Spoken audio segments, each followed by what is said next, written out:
Hello friends, मैं सुजीत कुमार आपके अपने चैनल पर स्वागत करता हूं सुपर मैथ्स पे। दोस्तों, आज मैं कुछ इंपॉर्टेंट फैक्ट लेके आया हूं, जैसे कि मान लीजिए कि महत्वपूर्ण भिन्न और उनके प्रभावी प्रतिशत, कैसे प्रतिशत चेंज होते हैं। मान लीजिए पहले क्या है इंपॉर्टेंट फैक्ट जो कि एग्जाम में बहुत बार आते हैं और हमको दिमाग में अगर नहीं रहता है तो हम क्वेश्चन में क्या हो जाता है, टाइम लग जाता है ज़्यादा। एग्जाम के दृष्टिकोण से बहुत महत्वपूर्ण है ये। तो आइए इसको हम एक्सप्लेन करते हैं कैसे। जैसे अगर फ्रैक्शन की वैल्यू 1/2 है, यानी कि 1/2 का मतलब कि अगर हम 100% मानते हैं इसको, तो डिवाइडेड बाई इसको 2, यानी कि कितना, यानी कि इसका आ गया आपका 50%। दोस्तों, ऐसे ही अगर 1/3 का करें तो क्या हो जाएगा, हम 100 पहले ही मान लेते हैं क्योंकि परसेंटेज पे 100 मानना ही पड़ता है। तो 1/3 को क्या लिख सकते हैं, 33.13%, ऐसे भी। और एक ये भी होता है कि 33.1/3%, ऐसे भी लिख सकते हैं। ये दोनों लिखते हैं दोस्तों, और ये बार बार एग्जाम में पूछे जाते हैं। अब मान लीजिए 1/4 को कैसे लिखेंगे, 1/4 का सीधा सीधा 25%। वैसे 1/5 का कितना, यानी कि 20%। ये तो अभी बहुत सिंपल चल रहे हैं क्योंकि ये सिंपल होते ही हैं। अगर हम 1/6 को लिखना चाहें तो कैसे, इसको हम डायरेक्ट लिखेंगे, यानी कि 16, यानी कि 16.67%। डायरेक्ट इसको याद रखना है, इसमें कुछ सोचना नहीं है, क्योंकि ये याद रहेगा तो आप तेजी से क्वेश्चन को कर पाएंगे। जैसे 1/7 को तो 14, मतलब 14 बार में 100 से हम करीब देखते हैं, तो 100 के करीब अगर जाएंगे तो 14 7 98, यानी कि क्या हो जाएगा 14, और 2 बच गया, 2/7, ये परसेंट हो गया आपका। डायरेक्ट अगर इतना याद रखना बहुत ज़रूरी है।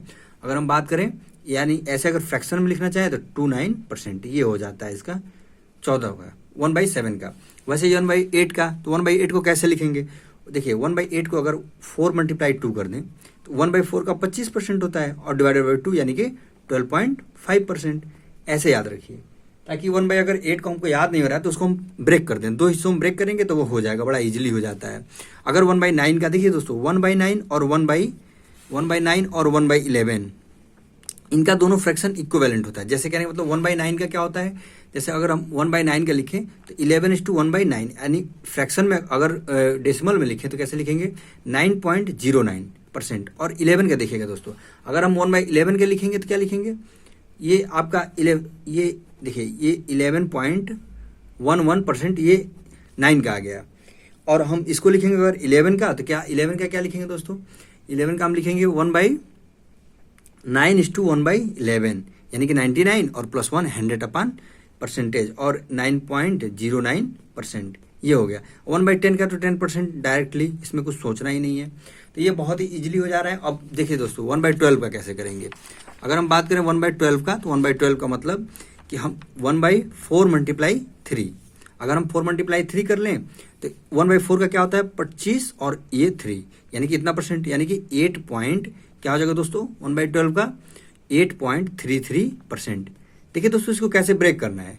25 हमने लिखा, 1/4 को 4 × 3 लिखा, 1/4 का 25, यानी कि 8.33। अब 1/13 का तो आपको याद ही करना पड़ेगा, इसका डायरेक्ट फ्रैक्शन होता है 7.69, ये परसेंटेज, यानी कि 13 7 98। देखिए ये दोस्तों ऐसे देख लिया करिए कि 7 बार में जा रहा है, यानी कि ये फ्रैक्शन वैल्यू इसकी हो गई। अब और भी कुछ इंपॉर्टेंट इधर है, देखिए अब 1/14 के देखेंगे तो 1/14 कैसे करेंगे, 1/7 × 2। अगर 1/7 × 2 करते हैं तो 1/2 का 50% होता है, और 7 से डिवाइड करेंगे तो 7 से अगर हम डिवाइड करते हैं दोस्तों तो क्या आ जाता है, हमारा आ जाता है 7.14%। इसको निकालने का सबसे आसान तरीका यही है कि इसको ब्रेक कर लिया करिए। अब 1/5 का 1/5 × 3, यानी कि अब हम 1/5 का मतलब क्या होता है 20%, और 20/3, और 3 से जब हम इसको डिवाइड करेंगे तो क्या आ जाएगा आपका, डिवाइड डायरेक्ट कर दीजिए तो 6.67%। तो इजीली ऐसे याद होगा, और कोई तरीका नहीं है। 1/16 की बात करें तो ये तो डायरेक्ट दिख जाता है कि 16 × 96, यानी कि क्या हो जाता है 6 बार में 6.25%। ये देखिए दोस्तों, ये बहुत ही इंपॉर्टेंट है, 6.25, ये बार बार पूछे जाते हैं। अब जैसे 5/6 का करेंगे तो 5/6 के 2 टर्म हो जाते हैं। अब जैसे अगर 100 का करेंगे तो 100 लंबा चला जाता है, यानी कि 31/3%, 83 और 0.33 होता है डायरेक्टली। अगर ऐसे हम फ्रैक्शन को देखें तो 33% ऐसे होता है। अगर हम 3/8 का, अब देखिए दोस्तों इसमें जो इंपॉर्टेंट है वो आपको इंपॉर्टेंट करवाते जा रहे हैं। जैसे अगर 3/8 की बात करें तो 3/8 का क्या होता है, 3/8 का आप डायरेक्ट याद रख लीजिए 37.5%, ये डायरेक्ट होता है। इसको आप याद रख लेंगे तो ये बहुत इंपॉर्टेंट है, इसको ऐसे सर्कल कर लीजिए। वैसे 5/8 का हाँ इंपॉर्टेंट है, इसको भी कह सकते हैं 62.5% होता है। डायरेक्ट अगर दिया रहता है 62.5 तो डायरेक्ट आप लिखिए 5/8 डायरेक्ट हो जाएगा, उसमें कोई डाउट नहीं है। अगर हम 7/8 को देखें तो इसका भी डायरेक्ट आप याद कर लीजिए 87.5% होता है ये चीज़। और 2/3 का, तो 2/3 का ये 1/3 और 2/3 तो बहुत ज़्यादा यूज होते हैं, यानी कि 66.2/3% ये होता है। और अगर फ्रैक्शन में ऐसे भी लिख सकते हैं, परसेंटेज ऐसे करके लिख सकते हैं, तो ये हो गया दोस्तों। और 2/7 का अगर बात करें तो इसको भी आप याद रख सकते हैं, बाकी कोई इंपॉर्टेंट ये चीज़ें नहीं है, बस इसको आप देख लेंगे तब भी हो जाएगा। तो दोस्तों ये था हमारा आज का वीडियो।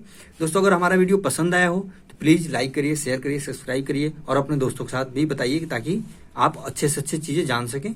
और ऐसे ही हम इंपॉर्टेंट वीडियो डेली बेसिस पे करते हैं। थैंक यू दोस्तों।